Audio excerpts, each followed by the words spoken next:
La carta a los Hebreos, capítulo 1.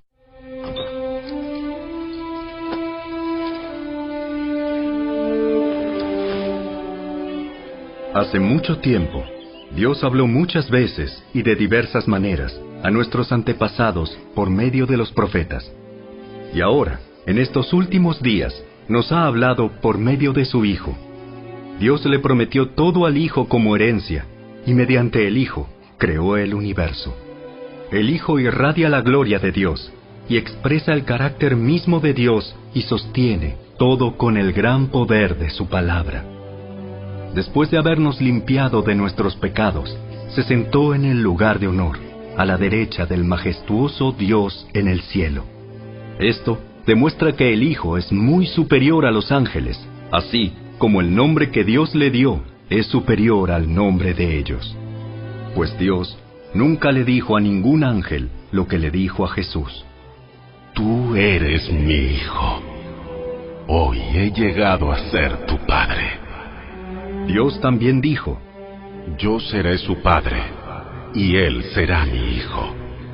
Además, cuando trajo a su Hijo Supremo al mundo, Dios dijo, que lo adoren todos los ángeles de Dios. Pero con respecto a los ángeles, Dios dice, Él envía a sus ángeles como los vientos, y a sus sirvientes como llamas de fuego. Pero al Hijo le dice, tu trono, oh Dios, permanece por siempre y para siempre. Tú gobiernas con un cetro de justicia. Amas la justicia y odias la maldad. Por eso, oh Dios, tu Dios te ha ungido derramando el aceite de alegría sobre ti más que sobre cualquier otro. También le dice al Hijo, Señor, en el principio echaste los cimientos de la tierra y con tus manos formaste los cielos. Ellos dejarán de existir, pero tú permaneces para siempre. Ellos se desgastarán como ropa vieja. Los doblarás como un manto y los desecharás como ropa usada. Pero tú siempre eres el mismo. Tú vivirás para siempre. Además, Dios nunca le dijo a ninguno de los ángeles, siéntate en el lugar de honor a mi derecha, hasta que humille a tus enemigos y los ponga por debajo de tus pies. Por lo tanto, los ángeles solo son sirvientes, espíritus enviados para cuidar a quienes heredarán la salvación.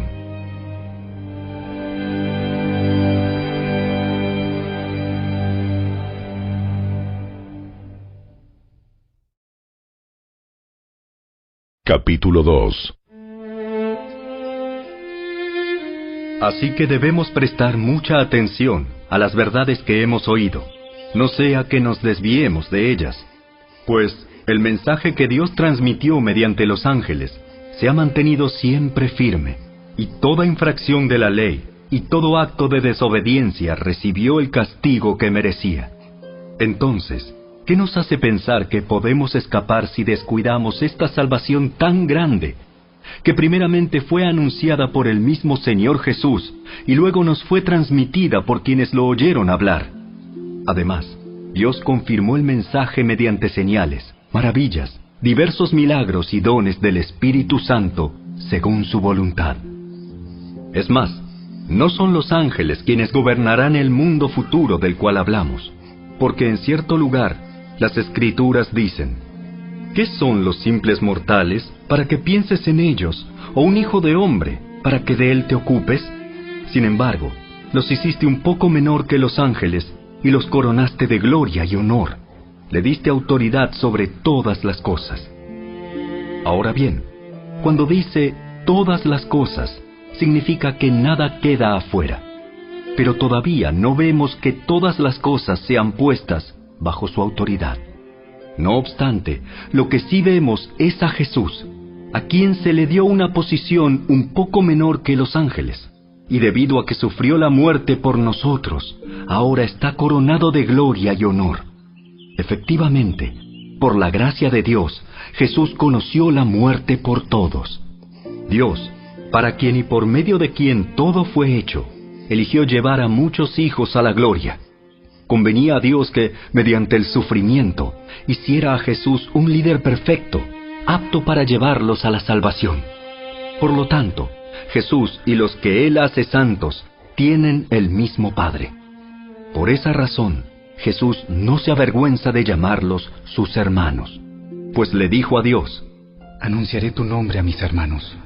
Entre tu pueblo reunido te alabaré. También dijo: pondré mi confianza en Él, es decir, yo y los hijos que Dios me ha dado.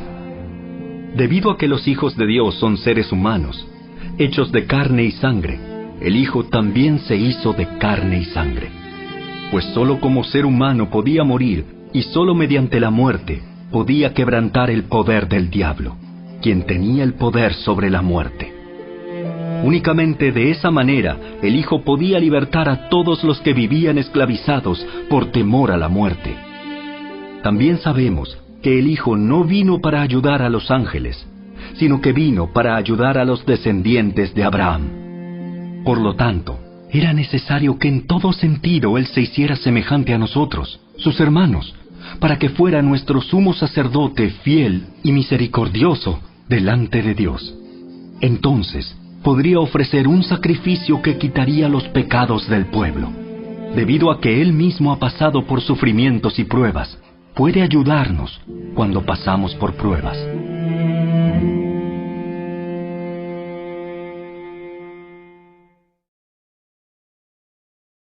Capítulo 3. Así que, amados hermanos, ustedes que pertenecen a Dios y tienen parte con los que han sido llamados al cielo, consideren detenidamente a este Jesús, a quien declaramos mensajero de Dios y sumo sacerdote. Pues Él fue fiel a Dios, quien lo nombró, así como Moisés fue fiel cuando se le encomendó toda la casa de Dios. Pero Jesús merece mucha más gloria que Moisés. Así como el que construye una casa merece más elogio que la casa misma, pues cada casa tiene un constructor, pero el que construyó todo es Dios. En verdad, Moisés fue fiel como siervo en la casa de Dios. Su trabajo fue una ilustración de las verdades que Dios daría a conocer tiempo después. Pero Cristo, como Hijo, está a cargo de toda la casa de Dios. Y nosotros somos la casa de Dios si nos armamos de valor y permanecemos confiados en nuestra esperanza en Cristo. Por eso, el Espíritu Santo dice: cuando oigan hoy su voz, no endurezcan el corazón como lo hicieron los israelitas cuando se rebelaron, aquel día que me pusieron a prueba en el desierto. Allí sus antepasados me tentaron y pusieron a prueba mi paciencia, a pesar de haber visto mis milagros durante 40 años. Por eso estuve enojado con ellos y dije: su corazón siempre se aleja de mí, rehúsan hacer lo que les digo.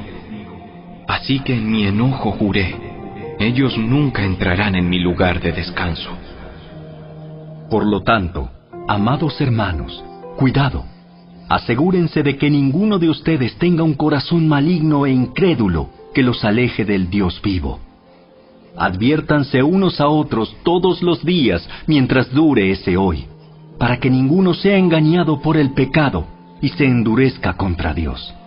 Pues si somos fieles hasta el fin, confiando en Dios con la misma firmeza que teníamos al principio, cuando creímos en Él, entonces tendremos parte en todo lo que le pertenece a Cristo.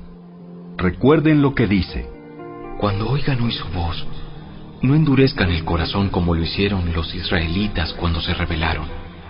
¿Y quiénes fueron los que se rebelaron contra Dios a pesar de haber oído su voz? ¿No fue acaso el pueblo que salió de Egipto guiado por Moisés?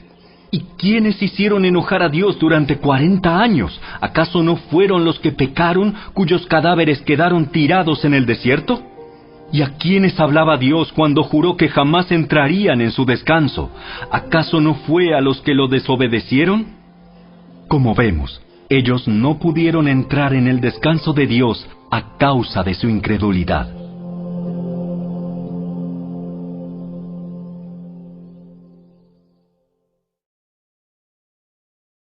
Capítulo 4.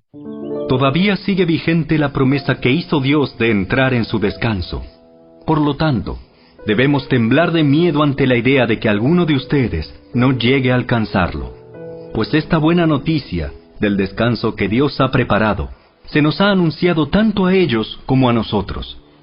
Pero a ellos no les sirvió de nada porque no tuvieron la fe de los que escucharon a Dios.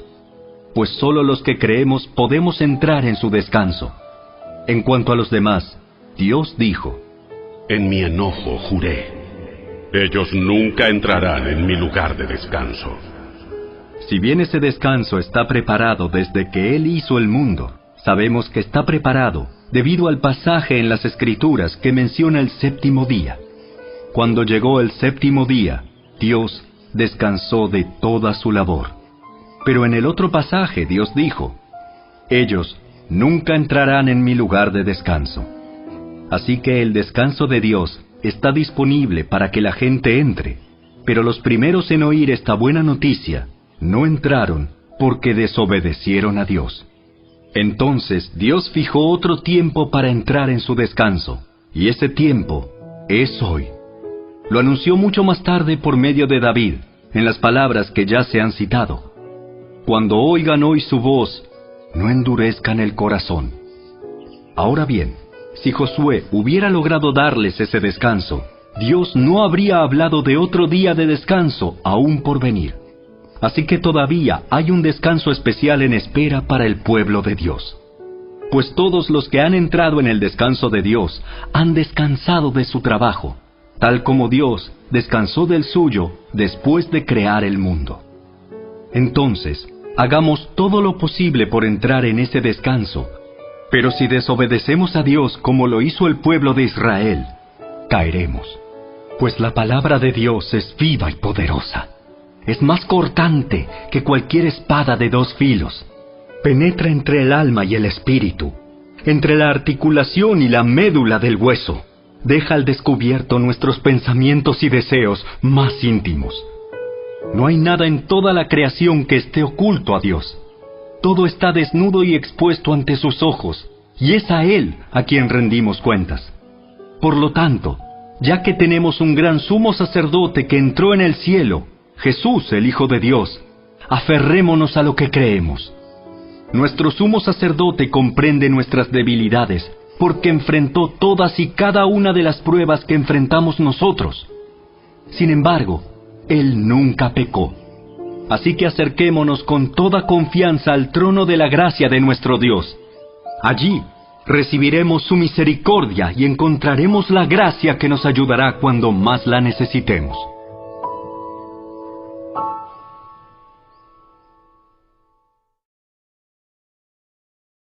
Capítulo 5. Todo sumo sacerdote es un hombre escogido para representar a otras personas en su trato con Dios. Él presenta a Dios las ofrendas de esas personas y ofrece sacrificios por los pecados. Y puede tratar con paciencia a los ignorantes y descarriados, porque él también está sujeto a las mismas debilidades.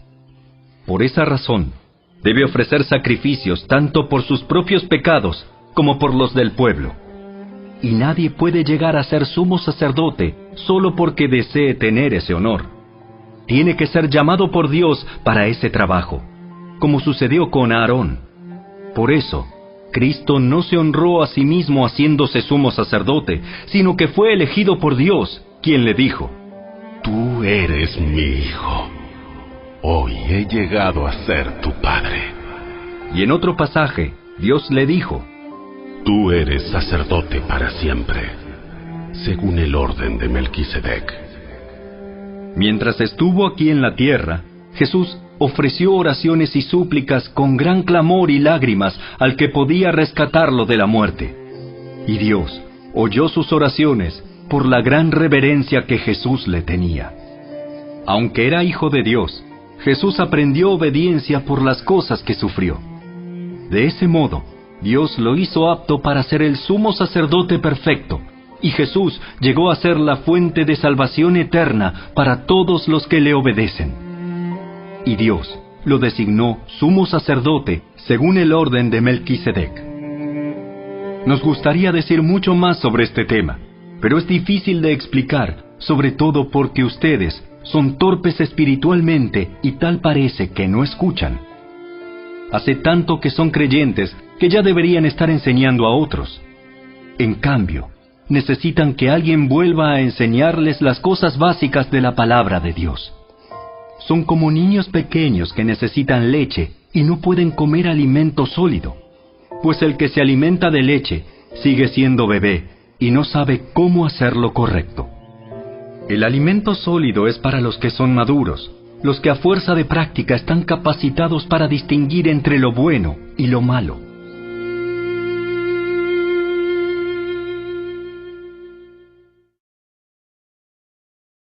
Capítulo 6.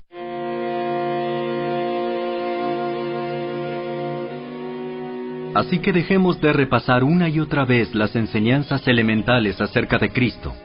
Por el contrario, sigamos adelante hasta llegar a ser maduros en nuestro entendimiento. No puede ser que tengamos que comenzar de nuevo con los importantes cimientos acerca del arrepentimiento de las malas acciones y de tener fe en Dios. Ustedes tampoco necesitan más enseñanza acerca de los bautismos, la imposición de manos, la resurrección de los muertos y el juicio eterno. Así que, si Dios quiere, avanzaremos hacia un mayor entendimiento, pues es imposible lograr que vuelvan a arrepentirse los que una vez fueron iluminados, aquellos que experimentaron las cosas buenas del cielo y fueron partícipes del Espíritu Santo, que saborearon la bondad de la palabra de Dios y el poder del mundo venidero, y que luego se alejan de Dios. Es imposible lograr que esas personas vuelvan a arrepentirse. Al rechazar al Hijo de Dios, ellos mismos lo clavan otra vez en la cruz y lo exponen a la vergüenza pública. Cuando la tierra se empapa de la lluvia que cae y produce una buena cosecha para el agricultor, recibe la bendición de Dios. En cambio, el campo que produce espinos y cardos no sirve para nada. El agricultor no tardará en maldecirlo y quemarlo. Queridos amigos, aunque hablamos de este modo, no creemos que esto se aplica a ustedes. Estamos convencidos de que ustedes están destinados para cosas mejores, las cuales vienen con la salvación. Pues Dios no es injusto. No olvidará con cuánto esfuerzo han trabajado para Él y cómo han demostrado su amor por Él, sirviendo a otros creyentes como todavía lo hacen. Nuestro gran deseo es que sigan amando a los demás mientras tengan vida, para asegurarse de que lo que esperan se hará realidad. Entonces, no se volverán torpes ni indiferentes espiritualmente. En cambio, seguirán el ejemplo de quienes gracias a su fe y perseverancia heredarán las promesas de Dios. Por ejemplo, estaba la promesa que Dios le hizo a Abraham.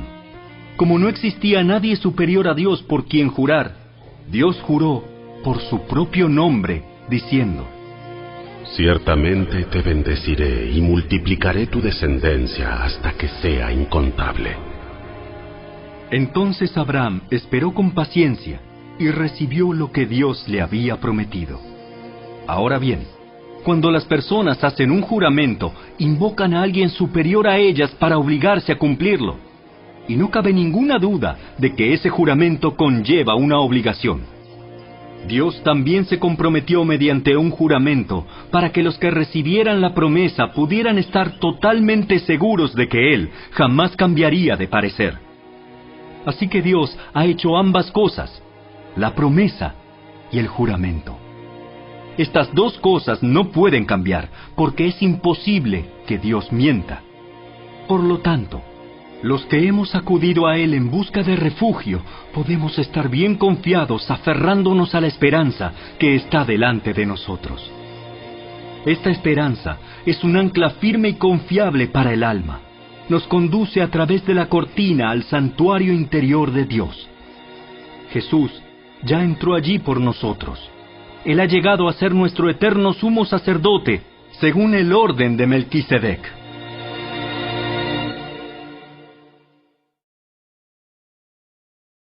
Capítulo 7.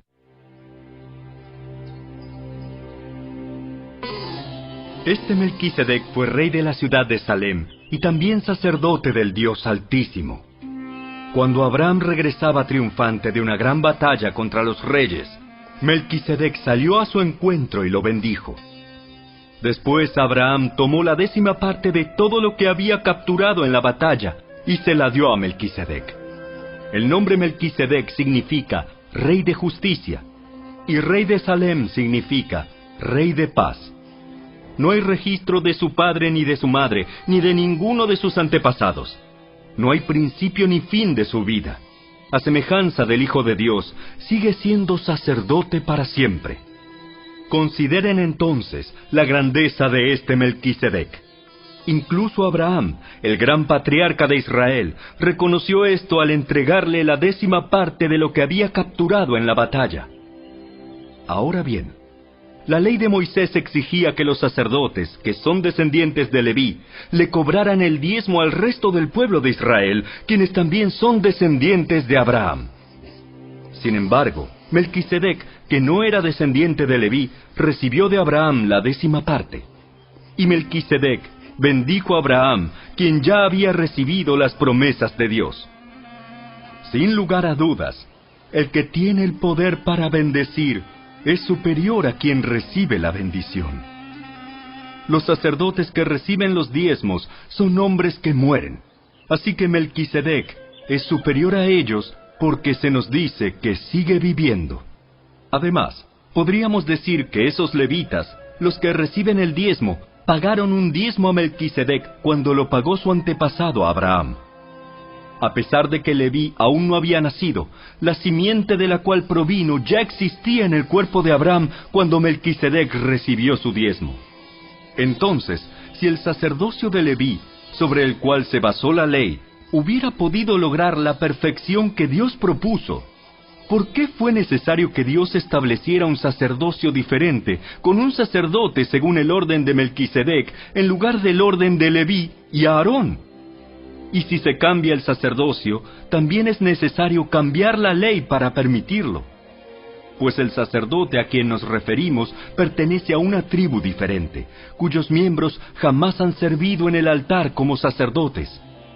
Lo que quiero decir es que nuestro Señor vino de la tribu de Judá, y Moisés nunca habló de que los sacerdotes provinieran de esa tribu.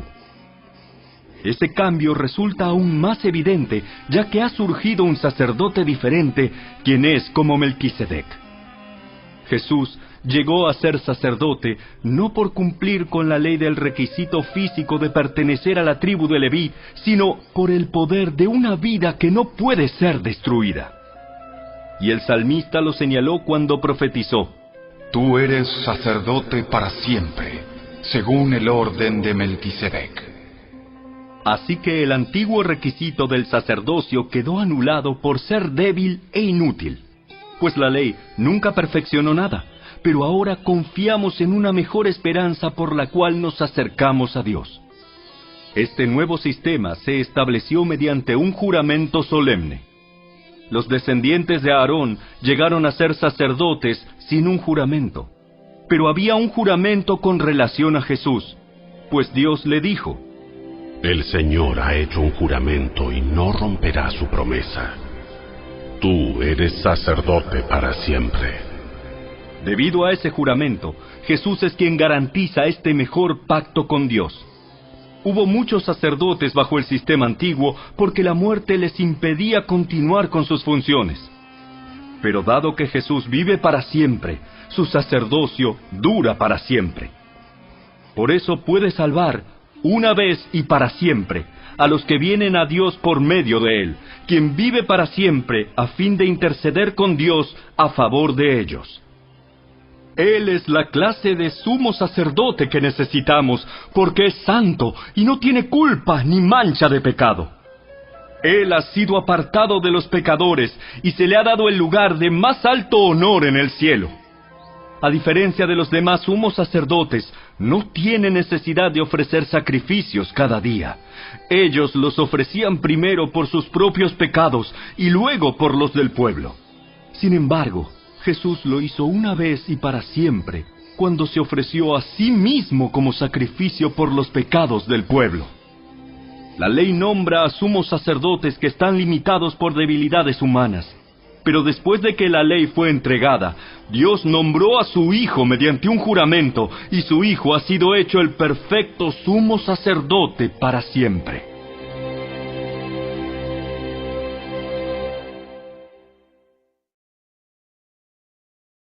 Capítulo 8. El punto principal es el siguiente. Tenemos un sumo sacerdote quien se sentó en el lugar de honor, a la derecha del trono del Dios majestuoso en el cielo. Allí sirve como ministro en el tabernáculo del cielo, el verdadero lugar de adoración construido por el Señor y no por manos humanas. Ya que es deber de todo sumo sacerdote presentar ofrendas y sacrificios, nuestro sumo sacerdote también tiene que presentar una ofrenda. Si estuviera aquí en la tierra, ni siquiera sería sacerdote, porque ya hay sacerdotes que presentan las ofrendas que exige la ley. Ellos sirven dentro de un sistema de adoración que es solo una copia, una sombra del verdadero que está en el cielo. Pues cuando Moisés estaba por construir el tabernáculo, Dios le advirtió lo siguiente: asegúrate de hacer todo según el modelo que te mostré aquí en la montaña.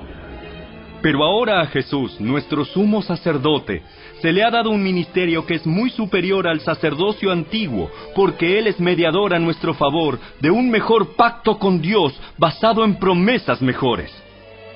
Si el primer pacto no hubiera tenido defectos, no habría sido necesario reemplazarlo con un segundo pacto. Pero cuando Dios encontró defectos en el pueblo, dijo: se acerca el día en que haré un nuevo pacto con el pueblo de Israel y de Judá. Este pacto no será como el que hice con sus antepasados, cuando los tomé de la mano y los saqué de la tierra de Egipto. Ellos no permanecieron fieles a mi pacto, por eso les di la espalda. Pero este es el nuevo pacto que haré con el pueblo de Israel en ese día. Pondré mis leyes en su mente y las escribiré en su corazón. Yo seré su Dios, y ellos serán mi pueblo.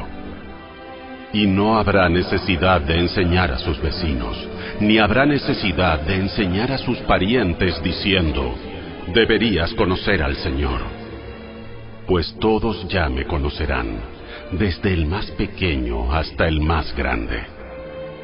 Perdonaré sus maldades y nunca más me acordaré de sus pecados. Cuando Dios habla de un nuevo pacto, quiere decir que ha hecho obsoleto al primero, el cual ha caducado y pronto desaparecerá.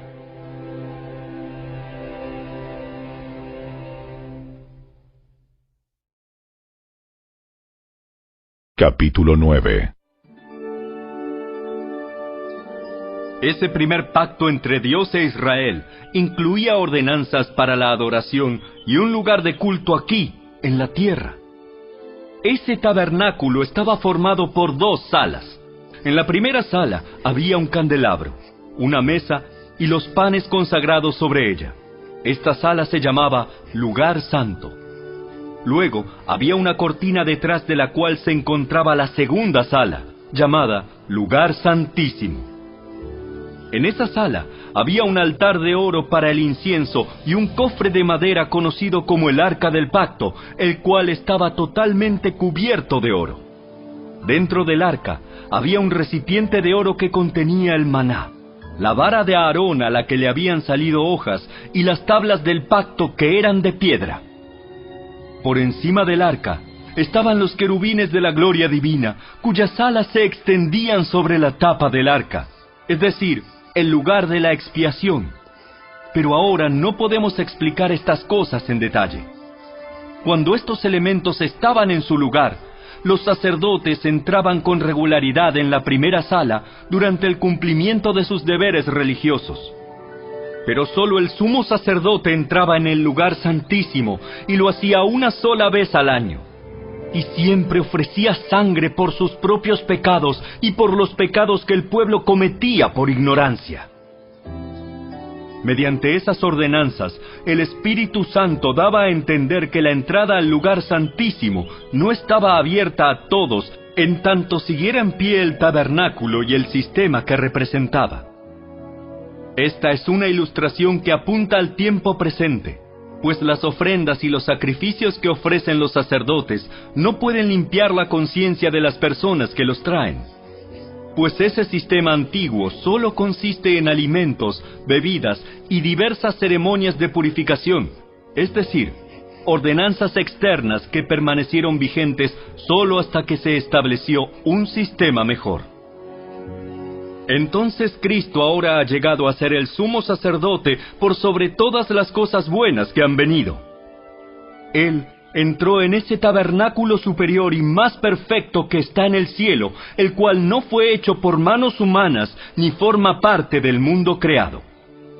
Con su propia sangre, no con la sangre de cabras ni de becerros, entró en el lugar santísimo una sola vez y para siempre, y aseguró nuestra redención eterna. Bajo el sistema antiguo, la sangre de cabras y toros y las cenizas de una novilla podían limpiar el cuerpo de las personas que estaban ceremonialmente impuras. Imagínense cuánto más la sangre de Cristo nos purificará la conciencia de acciones pecaminosas para que adoremos al Dios viviente. Pues por el poder del Espíritu Eterno, Cristo se ofreció a sí mismo a Dios como sacrificio perfecto por nuestros pecados.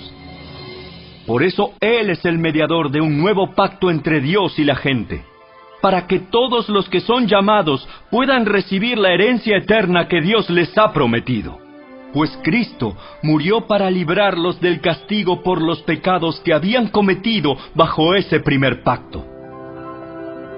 Ahora bien, cuando alguien deja un testamento, es necesario comprobar que la persona que lo hizo ha muerto. El testamento solo entra en vigencia después de la muerte de la persona. Mientras viva el que lo hizo, el testamento no puede entrar en vigencia. Por eso, aún el primer pacto fue puesto en vigencia con la sangre de un animal. Pues después de que Moisés había leído cada uno de los mandamientos de Dios a todo el pueblo, tomó la sangre de los becerros y las cabras junto con agua y roció tanto el libro de la ley de Dios como a todo el pueblo con ramas de hisopo y lana de color escarlata. Entonces dijo: Esta sangre confirma el pacto que Dios ha hecho con ustedes.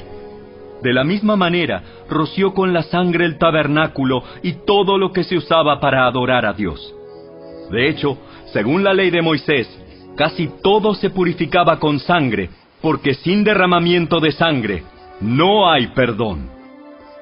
Por esa razón, el tabernáculo y todo lo que en él había, que eran copias de las cosas del cielo, debían ser purificados mediante la sangre de animales. Pero las cosas verdaderas del cielo debían ser purificadas mediante sacrificios superiores a la sangre de animales. Pues Cristo no entró en un lugar santo hecho por manos humanas, que era solo una copia del verdadero que está en el cielo. Él entró en el cielo mismo para presentarse ahora delante de Dios a favor de nosotros. Y no entró en el cielo para ofrecerse a sí mismo una y otra vez, como lo hace el sumo sacerdote aquí en la tierra, que entra en el lugar santísimo año tras año con la sangre de un animal. Si eso hubiera sido necesario, Cristo tendría que haber sufrido la muerte una y otra vez desde el principio del mundo. Pero ahora, en el fin de los tiempos, Cristo se presentó una sola vez y para siempre, para quitar el pecado mediante su propia muerte en sacrificio. Y así como cada persona está destinada a morir una sola vez y después vendrá el juicio, así también Cristo fue ofrecido una sola vez y para siempre, a fin de quitar los pecados de muchas personas. Cristo vendrá otra vez, no para ocuparse de nuestros pecados, sino para traer salvación a todos los que esperan con anhelo su venida.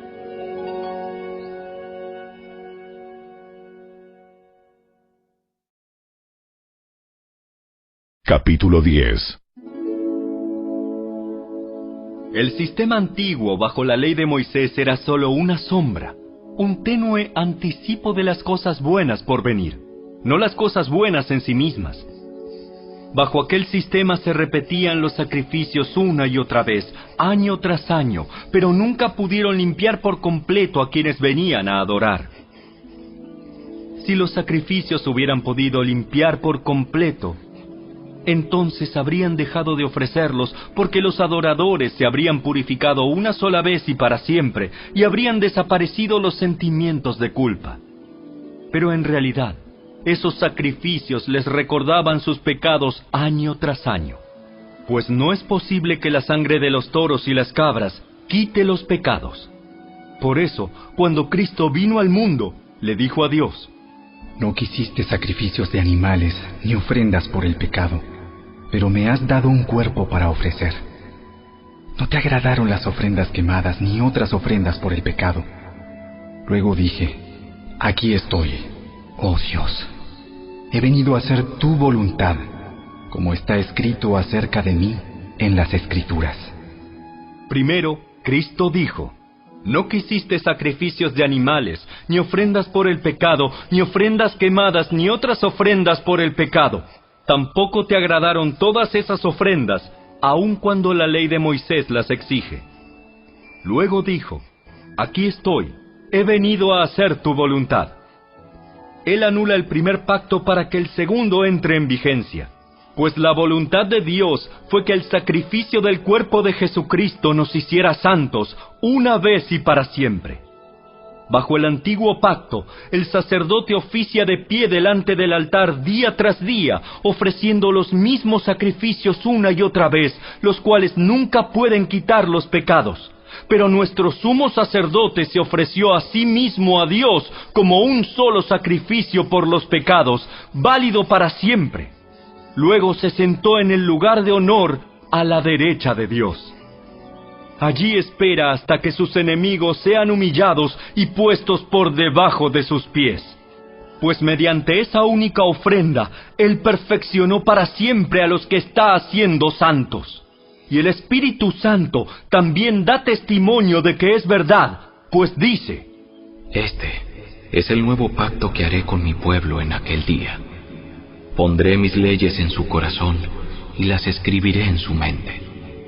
Después dice: Nunca más me acordaré de sus pecados y sus transgresiones. Y cuando los pecados han sido perdonados, ya no hace falta ofrecer más sacrificios. Así que, amados hermanos, podemos entrar con valentía en el lugar santísimo del cielo por causa de la sangre de Jesús. Por su muerte, Jesús abrió un nuevo camino, un camino que da vida a través de la cortina al lugar santísimo. Ya que tenemos un gran sumo sacerdote que gobierna la casa de Dios, entremos directamente a la presencia de Dios con corazón sincero y con plena confianza en Él. Pues nuestra conciencia culpable ha sido rociada con la sangre de Cristo a fin de purificarnos, y nuestro cuerpo ha sido lavado con agua pura. Mantengámonos firmes sin titubear en la esperanza que afirmamos, porque se puede confiar en que Dios cumplirá su promesa. Pensemos en maneras de motivarnos unos a otros a realizar actos de amor y buenas acciones. Y no dejemos de congregarnos como lo hacen algunos, sino animémonos unos a otros, sobre todo ahora que el día de su regreso se acerca.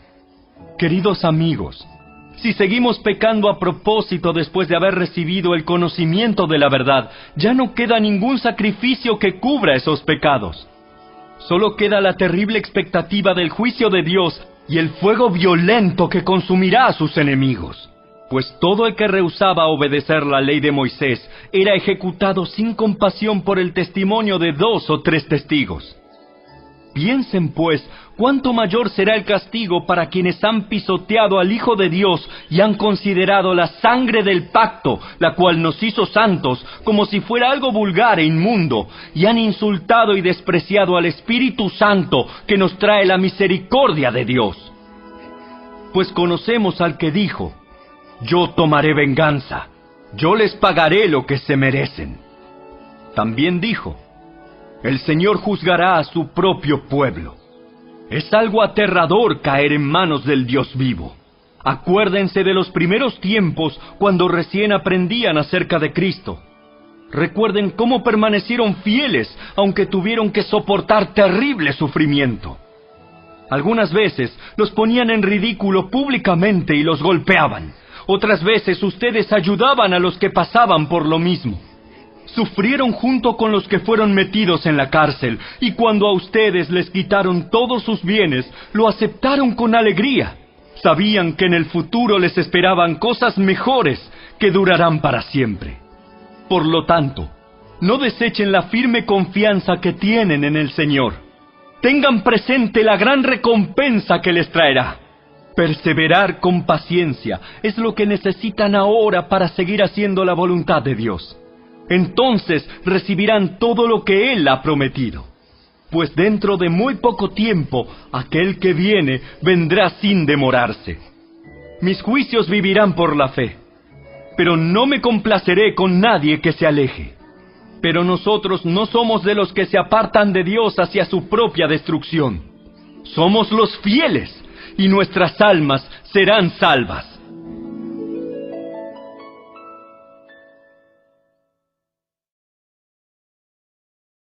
Capítulo 11. La fe es la confianza de que en verdad sucederá lo que esperamos. Es lo que nos da la certeza de las cosas que no podemos ver. Por su fe, la gente de antaño gozó de una buena reputación. Por la fe entendemos que todo el universo fue formado por orden de Dios, de modo que lo que ahora vemos no vino de cosas visibles. Fue por la fe que Abel presentó a Dios una ofrenda más aceptable que la que presentó Caín. La ofrenda de Abel demostró que era un hombre justo, y Dios aprobó sus ofrendas. Aunque Abel murió hace mucho tiempo, todavía nos habla por su ejemplo de fe. Fue por la fe que Enoc ascendió al cielo sin morir. Desapareció porque Dios se lo llevó. Pues antes de ser llevado, lo conocían como una persona que agradaba a Dios. De hecho, sin fe es imposible agradar a Dios. Todo el que desea acercarse a Dios debe creer que Él existe y que Él recompensa a los que lo buscan con sinceridad. Fue por la fe que Noé construyó un barco grande para salvar a su familia del diluvio en obediencia a Dios, quien le advirtió de cosas que nunca antes habían sucedido. Por su fe, Noé condenó al resto del mundo y recibió la justicia que viene por la fe. Fue por la fe que Abraham obedeció cuando Dios lo llamó para que dejara su tierra y fuera a otra que él le daría por herencia. Se fue sin saber a dónde iba. Incluso cuando llegó a la tierra que Dios le había prometido, vivió allí por fe, pues era como un extranjero que vive en carpas. Lo mismo hicieron Isaac y Jacob, quienes heredaron la misma promesa. Abraham esperaba con confianza una ciudad de cimientos eternos, una ciudad diseñada y construida por Dios. Fue por la fe que hasta Sara pudo tener un hijo, a pesar de ser estéril y demasiado anciana. Ella creyó que Dios cumpliría su promesa. Así que una nación entera provino de este solo hombre, quien estaba casi muerto en cuanto a tener hijos. Una nación con tantos habitantes que como las estrellas de los cielos y la arena de la orilla del mar es imposible contar. Todas estas personas murieron aún creyendo lo que Dios les había prometido. Y aunque no recibieron lo prometido, lo vieron desde lejos y lo aceptaron con gusto. Coincidieron en que eran extranjeros y nómadas aquí en este mundo. Es obvio que quienes se expresan así esperan tener su propio país. Si hubieran añorado el país del que salieron, bien podrían haber regresado. Sin embargo, buscaban un lugar mejor, una patria celestial. Por eso, Dios no se avergüenza de ser llamado el Dios de ellos, pues les ha preparado una ciudad. Fue por la fe que Abraham ofreció a Isaac en sacrificio cuando Dios lo puso a prueba. Abraham, quien había recibido las promesas de Dios, estuvo dispuesto a sacrificar a su único hijo, Isaac, aun cuando Dios le había dicho: Isaac es el hijo mediante el cual procederán tus descendientes. Abraham llegó a la conclusión de que si Isaac moría, Dios tenía el poder para volverlo a la vida, y en cierto sentido, Abraham recibió de vuelta a su hijo de entre los muertos. Fue por la fe que Isaac prometió a sus hijos Jacob y Esaú bendiciones para el futuro. Fue por la fe que Jacob, cuando ya era anciano y estaba por morir, bendijo a cada uno de los hijos de José y se inclinó para adorar, apoyado en su vara.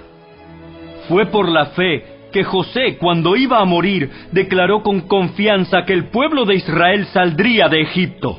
Incluso les mandó que se llevaran sus huesos cuando ellos salieran. Fue por la fe que cuando nació Moisés, sus padres lo escondieron durante 3 meses. Vieron que Dios les había dado un hijo fuera de lo común y no tuvieron temor de desobedecer la orden del rey. Fue por la fe que Moisés, cuando ya fue adulto, rehusó llamarse hijo de la hija del faraón. Prefirió ser maltratado con el pueblo de Dios a disfrutar de los placeres momentáneos del pecado. Consideró que era mejor sufrir por causa de Cristo que poseer los tesoros de Egipto, pues tenía la mirada puesta en la gran recompensa que recibiría. Fue por la fe que Moisés salió de la tierra de Egipto sin temer el enojo del rey. Siguió firme en su camino porque tenía los ojos puestos en el invisible. Fue por la fe que Moisés ordenó que el pueblo de Israel celebrara la Pascua y rociara con sangre los marcos de las puertas para que el ángel de la muerte no matara a ninguno de sus primeros hijos varones. Fue por la fe que el pueblo de Israel atravesó el Mar Rojo como si estuviera pisando tierra seca. Pero cuando los egipcios intentaron seguirlos, murieron todos ahogados. Fue por la fe que el pueblo de Israel marchó alrededor de Jericó durante 7 días y las murallas se derrumbaron. Fue por la fe que Rahab, la prostituta, no fue destruida junto con los habitantes de su ciudad que se negaron a obedecer a Dios, pues ella había recibido en paz a los espías. ¿Cuánto más les tengo que decir? Se necesitaría demasiado tiempo para contarles acerca de la fe de Gedeón, Barak, Sansón, Jefté, David, Samuel y todos los profetas. Por la fe, esas personas conquistaron reinos, gobernaron con justicia y recibieron lo que Dios les había prometido. Cerraron bocas de leones, apagaron llamas de fuego y escaparon de morir a filo de espada. Su debilidad se convirtió en fortaleza. Llegaron a ser poderosos en batalla e hicieron huir a ejércitos enteros. Hubo mujeres que recibieron otra vez con vida a sus seres queridos que habían muerto. Sin embargo, otros fueron torturados porque rechazaron negar a Dios a cambio de la libertad. Ellos pusieron su esperanza en una vida mejor que viene después de la resurrección. Algunos fueron ridiculizados y sus espaldas fueron laceradas con látigos. Otros fueron encadenados en prisiones. Algunos murieron apedreados. A otros los cortaron por la mitad con una sierra y a otros los mataron a espada. Algunos anduvieron vestidos con pieles de ovejas y cabras, desposeídos y oprimidos y maltratados. Este mundo no era digno de ellos. Vagaron por desiertos y montañas, se escondieron en cuevas y hoyos de la tierra. Debido a su fe, todas esas personas gozaron de una buena reputación, aunque ninguno recibió todo lo que Dios le había prometido. Pues Dios tenía preparado algo mejor para nosotros, de modo que ellos no llegaran a la perfección sin nosotros.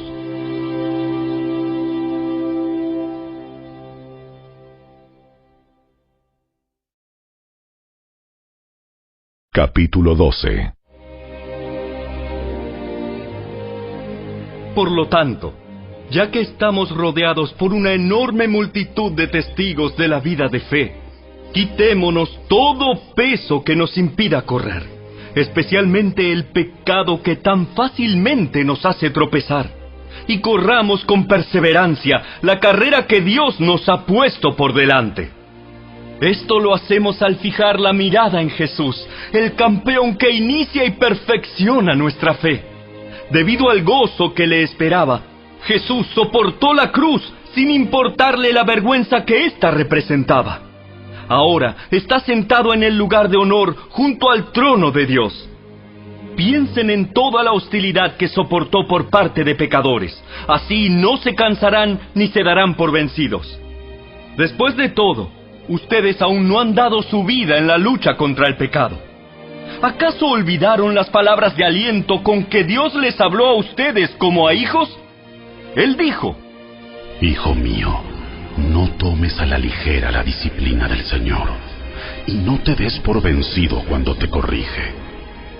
Pues el Señor disciplina a los que ama y castiga a todo el que recibe como hijo. Al soportar esta disciplina divina, recuerden que Dios los trata como a sus propios hijos. ¿Acaso alguien oyó hablar de un hijo que nunca fue disciplinado por su padre? Si Dios no los disciplina a ustedes como lo hace con todos sus hijos, quiere decir que ustedes no son verdaderamente sus hijos, sino ilegítimos. Ya que respetábamos a nuestros padres terrenales que nos disciplinaban, entonces, ¿acaso no deberíamos someternos aún más a la disciplina del Padre de nuestro espíritu y así vivir para siempre? Pues nuestros padres terrenales nos disciplinaron durante algunos años e hicieron lo mejor que pudieron. Pero la disciplina de Dios siempre es buena para nosotros, a fin de que participemos de su santidad. Ninguna disciplina resulta agradable a la hora de recibirla. Al contrario, es dolorosa, pero después produce la apacible cosecha de una vida recta para los que han sido entrenados por ella. Por lo tanto, renueven las fuerzas de sus manos cansadas y fortalezcan sus rodillas debilitadas. Tracen un camino recto para sus pies, a fin de que los débiles y los cojos no caigan, sino que se fortalezcan.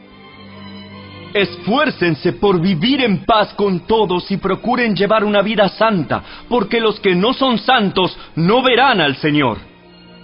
Cuídense unos a otros, para que ninguno de ustedes deje de recibir la gracia de Dios. Tengan cuidado de que no brote ninguna raíz venenosa de amargura, la cual los trastorne a ustedes y envenene a muchos. Asegúrense de que ninguno sea inmoral ni profano, como Esaú, que cambió sus derechos de primer hijo varón por un simple plato de comida. Ustedes saben que después, cuando quiso recibir la bendición de su padre, fue rechazado. Ya era demasiado tarde para arrepentirse, a pesar de que suplicó con lágrimas amargas. Ustedes no se han acercado a una montaña que se pueda tocar, a un lugar que arde en llamas, un lugar de oscuridad y tinieblas, rodeado por un torbellino como les sucedió a los israelitas cuando llegaron al monte Sinaí. Ellos oyeron un imponente toque de trompeta y una voz tan temible que les suplicaron a Dios que dejara de hablar. Retrocedieron tambaleándose bajo el mandato de Dios. Si tan solo un animal toca la montaña, deberá morir apedreado. Incluso Moisés se asustó tanto de lo que vio que dijo: Estoy temblando de miedo. En cambio, ustedes han llegado al monte Sión, a la ciudad del Dios viviente, a la Jerusalén celestial, y a incontables miles de ángeles que se han reunido llenos de gozo. Ustedes han llegado a la congregación de los primogénitos de Dios, cuyos nombres están escritos en el cielo. Ustedes han llegado a Dios mismo, quien es el juez sobre todas las cosas. Ustedes han llegado a los espíritus de los justos, que están en el cielo y que ya han sido perfeccionados. Ustedes han llegado a Jesús, el mediador del nuevo pacto entre Dios y la gente, y también a la sangre rociada, que habla de perdón en lugar de clamar por venganza como la sangre de Abel. Tengan cuidado de no negarse a escuchar a aquel que habla, pues si el pueblo de Israel no escapó cuando se negó a escuchar a Moisés, el mensajero terrenal, ciertamente nosotros tampoco escaparemos si rechazamos a aquel que nos habla desde el cielo. Cuando Dios habló desde el monte Sinaí, su voz hizo temblar la tierra, pero ahora Él hace otra promesa. Una vez más, haré temblar no solo la tierra, sino también los cielos. Eso significa que toda la creación será agitada y removida para que solo permanezcan las cosas inconmovibles. Ya que estamos recibiendo un reino inconmovible, seamos agradecidos y agrademos a Dios adorándolo con santo temor y reverencia, porque nuestro Dios es un fuego que todo lo consume.